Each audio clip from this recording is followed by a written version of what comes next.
Hair dye ಬಳಸುವುದೇ ಬೇಡ. ಕೊಬ್ಬರಿ ಎಣ್ಣೆಯೊಂದಿಗೆ ಇದನ್ನು ಹಚ್ಚಿದ್ರೆ ತಕ್ಷಣ ಕಪ್ಪಾಗುತ್ತೆ ಬಿಳಿ ಕೂದಲು. ಸಂಸ್ಕೃತದಲ್ಲಿ ಹರಿದ್ರ ಎಂದು ಕರೆಯಲಾಗುವ ಕಪ್ಪು ಅರಿಶಿನ ಬಿಳಿ ಕೂದಲನ್ನು ತಕ್ಷಣವೇ ಕಪ್ಪಾಗಿಸಲು ಅತ್ಯುತ್ತಮ ಮನೆಮದ್ದಾಗಿದೆ. ಅತ್ಯಂತ ಕಹಿಯಾದ ಕಪ್ಪು ಅರಿಶಿನವನ್ನು ಹರಿದ್ರ ಅಥವಾ ಕಾಳಿ ಅರಿಶಿನ ಎಂತಲೂ ಕರೆಯುವುದುಂಟು. ಹರಿದ್ರ ಆಯುರ್ವೇದದಲ್ಲಿ ಔಷಧಿಗಳಲ್ಲಿ ಹೆಚ್ಚಾಗಿ ಬಳಸಲಾಗುತ್ತದೆ. ಕಪ್ಪು ಅರಿಶಿನವು ಶೀತ, ನೆಗಡಿ, ಕೆಮ್ಮು, ಚರ್ಮದ ಅಲರ್ಜಿ, ಉಸಿರಾಟದ ತೊಂದರೆಯಂತಹ ಸಮಸ್ಯೆಗಳನ್ನು ನಿವಾರಿಸುವ ಗುಣವುಳ್ಳ ಔಷಧಿಯಾಗಿದೆ.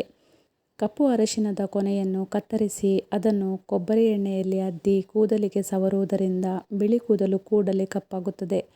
ಕೊಬ್ಬರಿ ಎಣ್ಣೆಯೊಂದಿಗೆ ಕಪ್ಪು ಅರಿಶಿನ ಬಳಕೆಯಿಂದ ಕಪ್ಪಾಗುವ ಬಿಳಿ ಕೂದಲು ನೀವು ಮತ್ತೆ ತಲೆಸ್ನಾನ ಮಾಡುವವರೆಗೂ ಬಣ್ಣ ಮಾಸುವುದಿಲ್ಲ.